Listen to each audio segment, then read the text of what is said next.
Welcome to Mama Mystery. I am your host, Kelly. And I am your co-host, Austin. And we are here to share a true crime story that Austin's never heard of.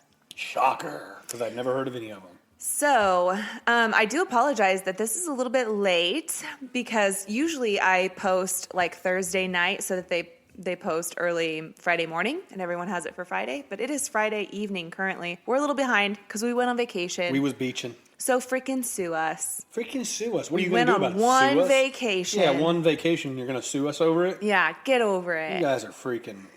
Anyway, we have new Patreons to thank. Shout out your Patreons, not your lunatics. Yeah, I think it's safe to say true crime fans are kind of lunatics. Yeah, I think so. Yeah, I'm kind of loony. You guys are all weirdos. We're a little loony. Okay, anyway, we have a few to thank. So I think we left off with Holly Roche. So Molly Turner, Lindsay Johnson. Molly and Lindsay, dope. Every time. What am I going to learn? Keep going.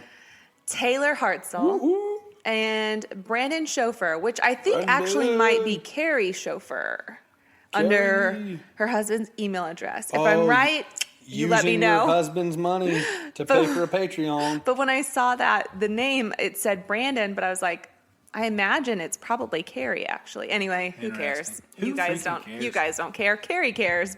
Nobody else probably cares. Sorry, I'm rambling.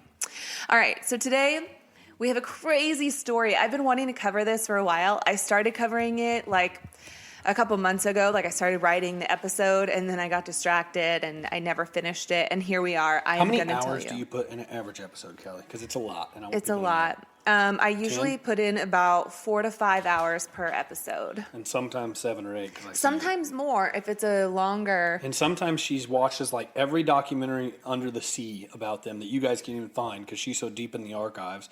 And she reads all these articles. Yeah, that's true. It probably does take me longer than that. I bet you got 4 to 9 hours. Yeah, because I'm talking about like the time it takes me to write the episode because they always turn out to be about 6 pages. 6 pages is my goal. But you have a crap ton of info in them. But it always starts a little bit earlier and kind of goes on afterwards because I'll listen to like YouTube videos or podcasts about some episodes too, just for like the added things that I don't add in the script. She'll have stuff that like every other person says this about them and they don't know if it's true, and she's like verified it and she wanted to make sure she was right because she's a little perfectionist, and she'll have checked it like 7 different places and called the family.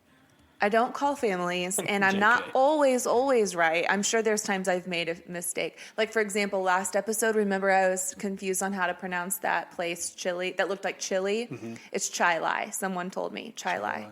So I like being corrected. I like to know. I want to be corrected. Stay humble. Some people can't stand to be corrected. Not humble. Me. Be humble. She don't like being corrected by me, though. Let's get into the show. All right, so this story takes place in Kalamazoo, Michigan. This is halfway between Detroit and Chicago. Kalamazoo. Kind of a small, big town, if that makes any sense. Shoot, I don't know. I bet it's 100,000. It's up there. But we're going back to February 20th of 2016. Okay. I gotta say something. Mm-hmm. I like when they're semi-recent cases because I feel like it just hits different when you say 2016 or 2007 or something versus like this one goes all the way back to 1959. Yeah. I don't know. Anyway. Okay. So most of us are pretty familiar with Uber and how to use it. But for those of you who may not know, Uber... If you don't know how to use Uber, you live under a rock. Just keep going. Uber's a ride-sharing program like a taxi cab, where you request a ride through the app and a nearby Uber driver can view and accept that ride. And once they do, you get a notification of who's coming to get you, what their car looks like, what they look like. Babe, it's 2021. Austin, it's pertinent to the story, so would you just be quiet? Okay. Thank you. Let us explain what Uber is. So you can actually view their whereabouts as they come to get you. And then after the ride, you can leave them a review, pay for the ride through the app, and the driver gets a compensation, and you go about your day, okay? It's all going to come together later. You are so rude. Just kidding. Go ahead. If you are not familiar with Uber and you've never taken an Uber, please let me know so I can feel a little validated, even if there's just one person who didn't know. I'm just kidding. Keep going. All right. So anyway, on February 20th, 2016, the community of Kalamazoo, Michigan would be rattled and changed forever when an Uber driver terrorized their city, leaving multiple victims in his path. It was I feel like you just gave everything away, babe. Okay, tell me who we're talking about, Austin. Tell me exactly what happened. Whose podcast is this? Be quiet. I'm setting the mic down. Done. That's fine, because you always mess with it and it becomes really noisy anyway. So it was around 4 p.m. on that Saturday in 2016 when Matt Mellon requested an Uber to take him to a friend's house. I guess he had left his car there, so the next day he was wanting to go pick it up. At 4:21, he was picked up by a silver Chevy Equinox driven by Jason Dalton. Jason had brought his dog along with him, and the dog was in the back seat. Uber with a dog? Never heard of it. You've never heard of someone taking their dog with them on an Uber? Oh my God, I would give bonus points if an Uber driver picked me up with a dog in the car. Are you kidding me? 5 stars. Crazy. Extra big tip. Anyway, so Matt sat in the front and they took off towards Matt's friend's house. Within only a mile of Matt's house, Jason received a phone call from his kid, and as soon as he hung up the phone, he started driving erratically. He started running red lights, drove into oncoming traffic, ignored stop signs. He drove through a median strip and even sideswiped a Ford Taurus. Terrified, Matt Mellon begged Jason to stop and let him out, but Jason responded quite calmly, saying, "Don't you need a ride to your friend's house? Don't you want a ride?" and refused to stop. So Matt starts yelling at him to stop, which only made Jason more agitated with Matt. Matt started pointing at random houses to say, "That's my friend's house. It's right there. That's my friend's house. Here, just stop here. That's my friend's house." Just hoping that it would make Jason stop the vehicle. And finally, when he did stop, he came to a screeching stop. And Matt jumped out, rolled on the ground, and somebody nearby had heard the screeching, so they came out and he yelled at them to call 911. He gave dispatchers the description of the vehicle and the license plate number, and the dispatcher put on a be on the lookout notification on the vehicle. And the operator talking to him came off as very rude because she kept cutting him off. You know, he was saying, "I want to report this vehicle." And she's like, "Okay, do you want a cop to come meet you or do you want it to just be on the lookout?" And he's like, "I mean, I don't know. It was just driving really out of control."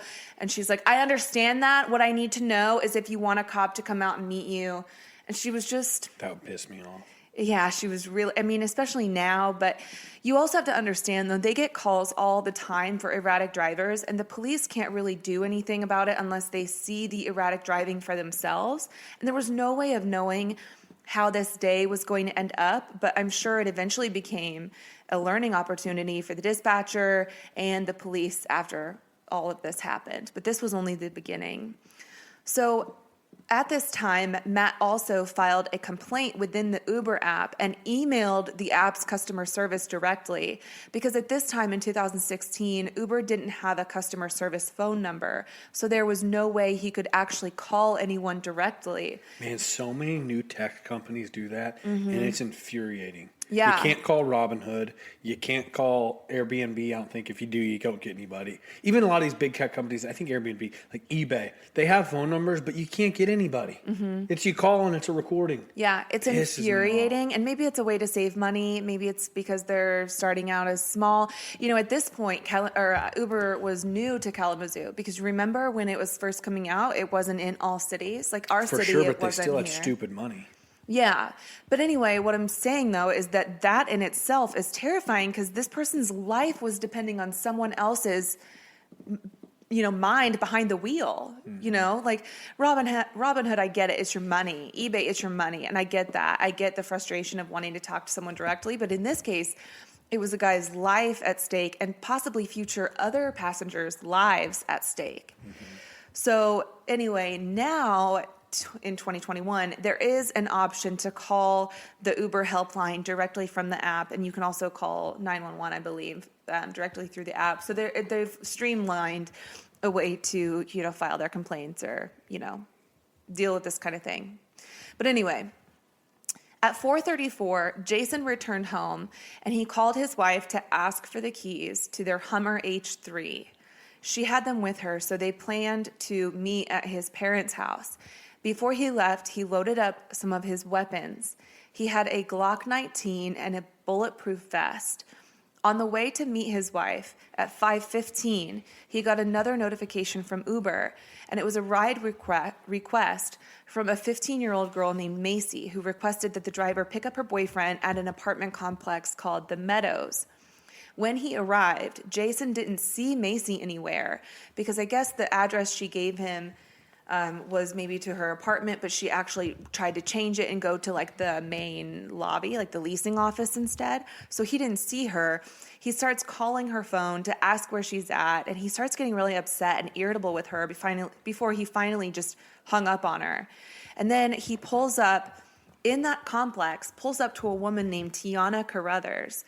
Tiana was walking her daughter and 5 other girls over to a friend's house to play, and just as they were about to cross the street, the silver Chevy Equinox pulls up to them, and he drove at like such a high rate of speed that Tiana saw him coming, and she was really aggravated that he was driving that fast when there's kids around.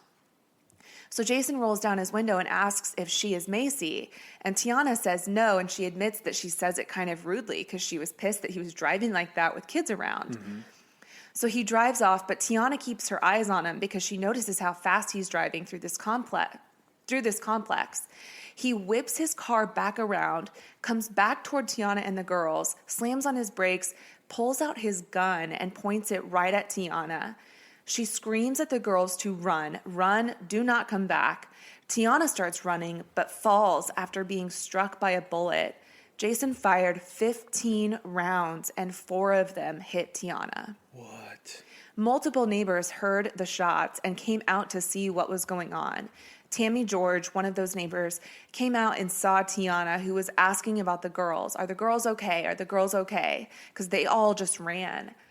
And one of the many 911 calls made at the Meadows in that moment, you can hear Tiana asking about the girls, and finally someone tells Tiana, we've got the girls. And because of Tiana blocking those bullets from hitting the girls, not one girl was harmed. That's insane. So did Tiana live? Tiana was shot 4 times, with one bullet entering her left thigh, fracturing her femur, another bullet hitting her right thigh, fracturing that femur as well. The third shot hit her upper left arm, and she had to have her whole arm what do you call it? Like amputated? No, not amputated, but put back together essentially. Like restructured? Yeah, I mean, the scar goes from her shoulder to her elbow. It's like a massive scar. And then the last bullet traveled through her abdomen before finally lodging itself in her liver, and it's still there today. She is still alive. She's incredibly lucky to be alive. Right. But yeah. Gosh. Only 1 minute after the shooting, Jason's silver Equinox was seen running a red light and sideswiping another vehicle. So this person calls 911 to report the hit and run, and at this point, the Equinox had noticeable damage. So he goes to his parents' house to meet his wife and kids there. When he arrived, he told his wife, Carol, that he was sideswiped by a disgruntled taxi driver who was pissed off that Uber was taking some of their customers.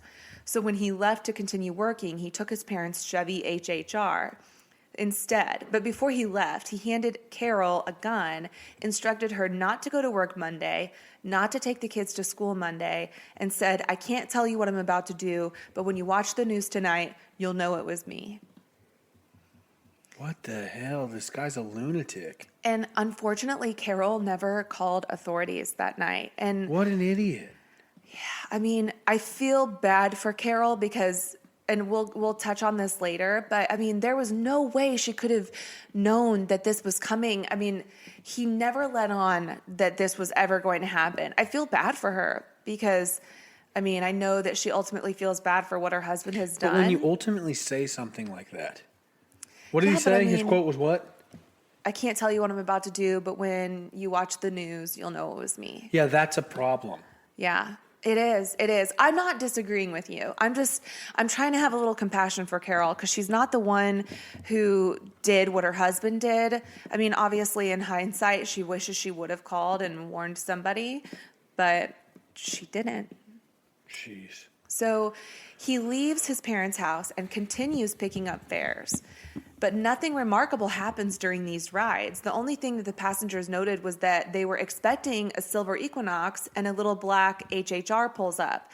But Jason explained it away, saying he was having car trouble that night and had to take a different car. Which this day and age with Uber, you would know not to get in the car. Yeah, now. Yeah. But at Back the time, then, they were like, oh, okay, that makes sense.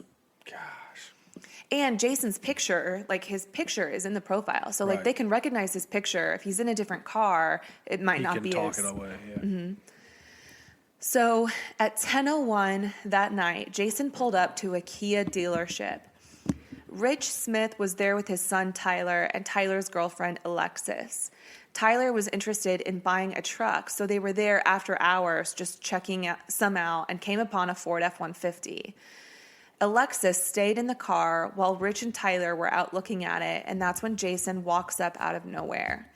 And this one just like, man, it really, I don't know, bothers me. I mean, the whole story bothers me, but like you go to dealerships all the time and just check out cars after hours so nobody's bothering you. And to think that that's all they were doing, this father and son were checking out this car that Tyler wanted to get for himself. Jason approaches Rich and Tyler and asks them what they're looking at. And just as they turn to face Jason to tell them that they're looking at this blue truck, Jason starts shooting. Ultimately, he fired 18 rounds, hitting one of them 9 times and the other 7 times. And Alexis, unseen by Jason, ducked down into the backseat of their Range Rover, fearing for her life after all this just played out right in front of her. Like, can you imagine that? She didn't have her phone on her either, so she had to wait until Jason was gone to get out of the car and go pull Tyler's phone out of his back pocket to call 911. Sickening. Witnesses in the Burger King across the street called 911, including someone who was driving by who witnessed Jason shooting Rich and Tyler, and they were on the ground. After shooting Rich and Tyler Smith, Jason was gone after appearing to have left on foot. So when police arrived, they had dogs with them to catch Jason's scent, but the scent didn't go far before it ended abruptly, indicating that he likely drove off.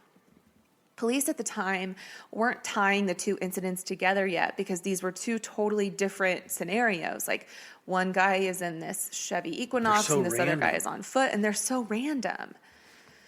So 10 minutes after that shooting at the Kia dealership, a third shooting occurred at a Cracker Barrel just 5 minutes away. At 10:21, dispatchers received a phone call from a witness who said multiple shots were fired into cars in the parking lot of Cracker Barrel. This is sickening. See, what an asshole. Why do people... Oh, I like this. So a group of friends named Mary Lou Nye, Mary Jo Nye, Judy Brown, Barbara Hawthorne, and a little girl who considered Barbara to be her grandmother named Abby Koff. They had eaten at the Cracker Barrel earlier that night before going to see a performance at a local theater, and after leaving the theater, they were taking one of the ladies back to her car in that parking lot. On the left was a gold minivan, and on the right was a maroon sedan. Jason pulled up and approached Mary Lou Nye in her van. He asked her if she had $1 to spare to make America great again. And she tells him that she doesn't have any money to spare, so he immediately opens fire on the van. The women in the sedan right next to it start screaming, so he goes over to their car and opens fire on them too. Barb was able to call 911, and some other witnesses called as well. And when police arrived, they're trying to help Barb and realize that no one else appeared to be alive. But then they noticed Abby in the front seat, and one of the officers yelled, "There's a kid in the front." And he tried getting her attention. He's like, "Hey, hello, hey, hi," trying to get this little girl's attention, but she had obviously suffered from a gunshot to the head. Oh my gosh. See, like I just have rage inside me. Like I want to punch this guy in the face and torture him. So after the ambulance took her away, an officer said, "One kid is in the ambulance, probably going to die." And even after, like when the news trucks and everything showed up, they even mistakenly declared her as already dead, as having already passed away. But she was on her way to the hospital. Meanwhile, Barb is still conscious, and they're trying to get her out of the vehicle to receive help. And one man is telling police that they saw the shooter drive off in a black or dark blue HHR. So Barb and Abby both make it to the hospital, and their families are called. Abby's parents arrive to find her clinging to life, and Barb had unfortunately passed away just as her nephew arrived at the hospital. Abby's prognosis was so poor that they began removing her life support and started preparing to take her to surgery to harvest her organs. When Abby's mom laid her head on her chest as she started to say her goodbyes and told the nurse she swore she could hear a heartbeat coming from her daughter's chest. The nurse comes over to confirm this, hears the heartbeat as well, so she starts calling in people for help, and Abby's mom says, quote, "Abby, if you can hear me, just give me a sign." And Abby squeezed her hand. Oh my goodness. She miraculously survived being shot in the head and over time learned how to walk and talk again.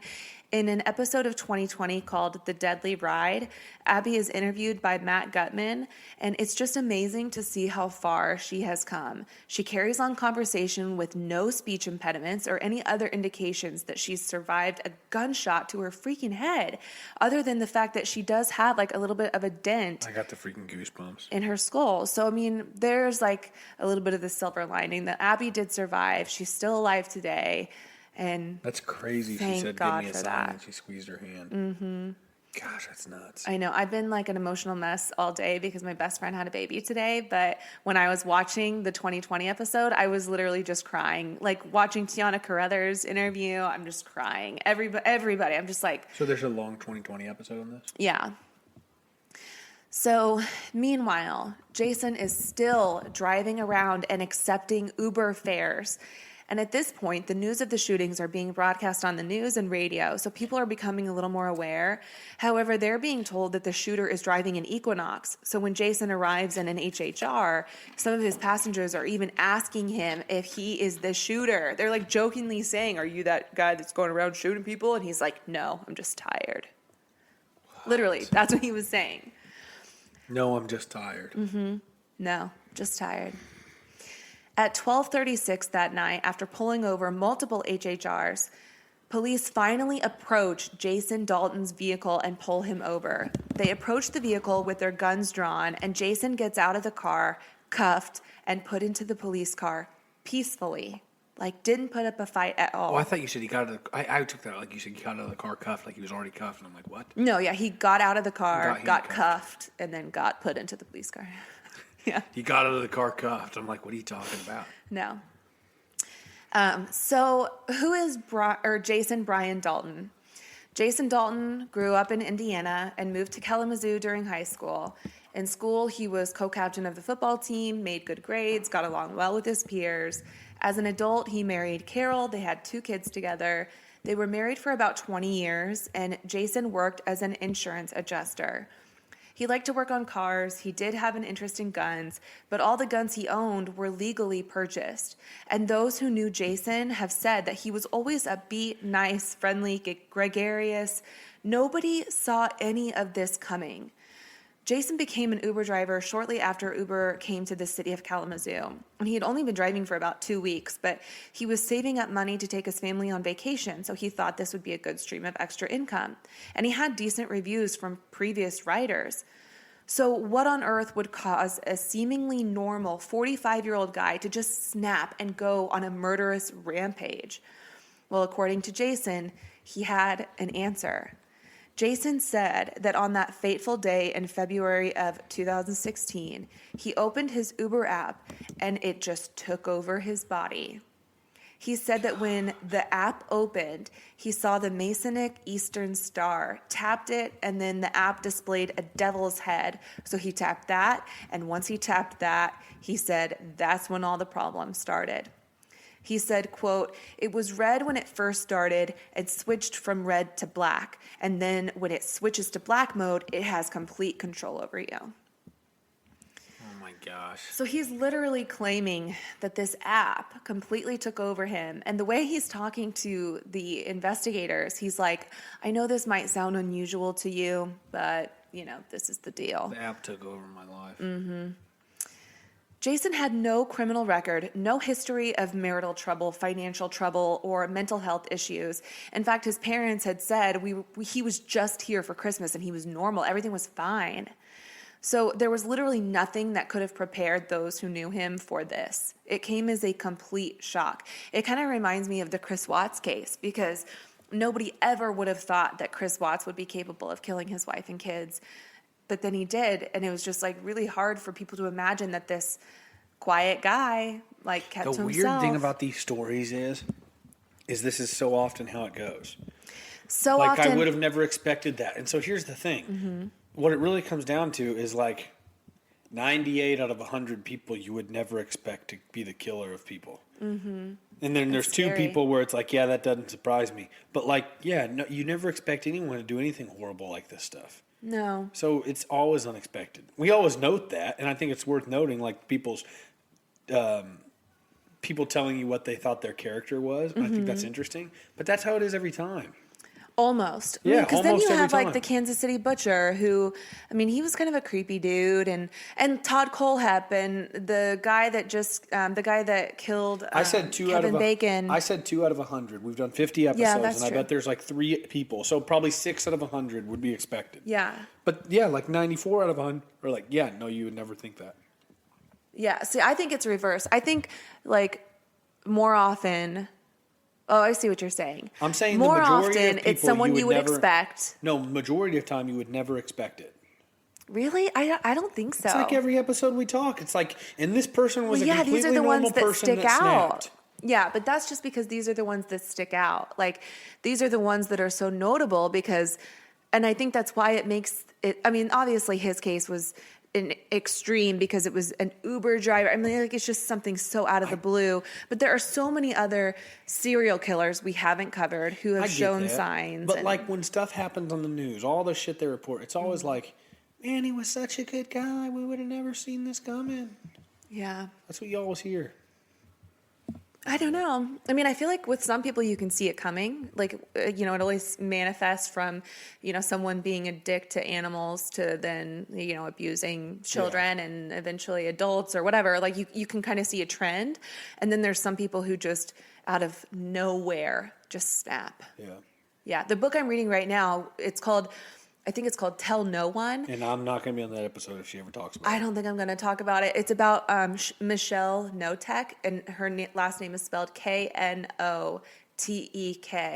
It is horrible what this woman did. I mean, and it starts out from her childhood, and you can see how her behavior manifested over time. Like, she started out as a bratty-ass kid who had, like, really weird, like, terrorizing type of behavior.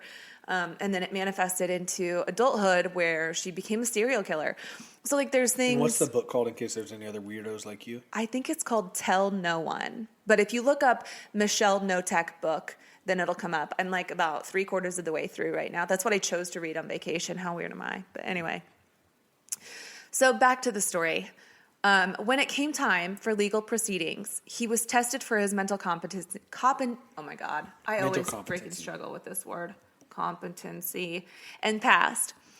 During one preliminary hearing on May 20th, exactly 3 months after the shootings, Tiana Carruthers, the victim of the first attack, was on the stand testifying when Jason starts blurting out a bunch of nonsense about bags, like old people with old black bags, and before his attorney is like urging him to stop talking.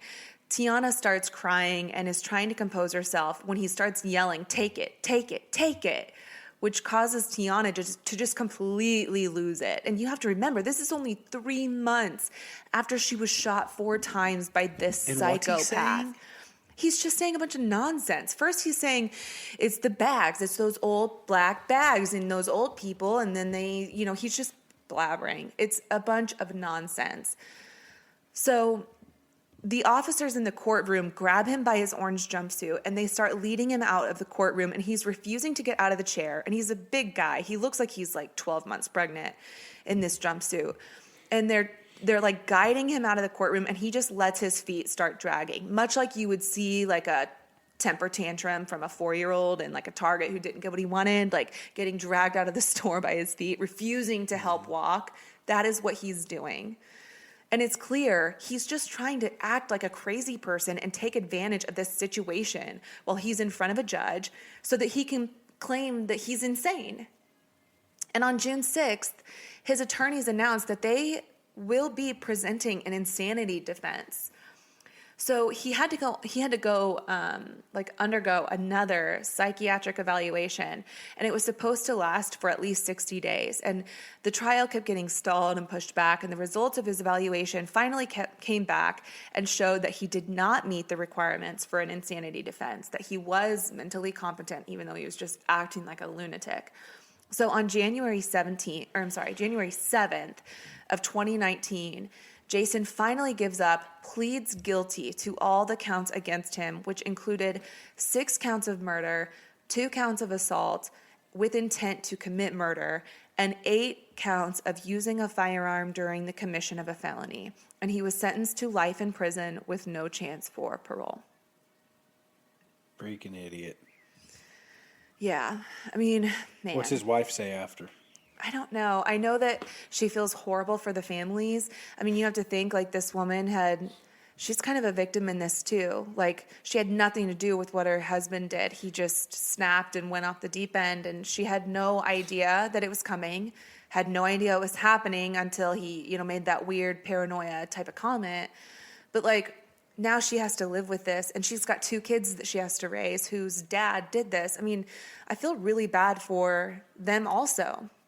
Yeah. I feel bad for all of them, but I do, like, that sucks, and I'm sure if I, like, really try to put myself in those shoes, I can see, like, where you have empathy for them. Mm-hmm. But, man, it's just like, I get they didn't do anything. Mm-hmm. What an idiot. Yeah. Yep, big time douche. So, anyway, that is the story of the deadly Uber driver, Jason Dalton. Share it like crazy. We appreciate you. Yes, we do appreciate you a ton. We're coming out with some new stickers. Yeah. Oh my gosh, I'm so excited because I finally learned how to make my own stickers as far as like doing fonts on Procreate. So I have some new stickers coming out that were really truly designed by me. Like, they have her handwriting in them. My whole handwriting and everything. It's so exciting. Okay, so anyway, we'll be back on Monday with another episode. Hey, please share the podcast because that's how we grow. Yes, thank you so much. We don't run ads. We don't do anything like that. Mm-mm. So we don't like run ads to promote the podcast. It relies on you sharing it. So share an episode, please, on your story. Thank you so much. We'll see you Monday. Mama, mystery, out. Bye.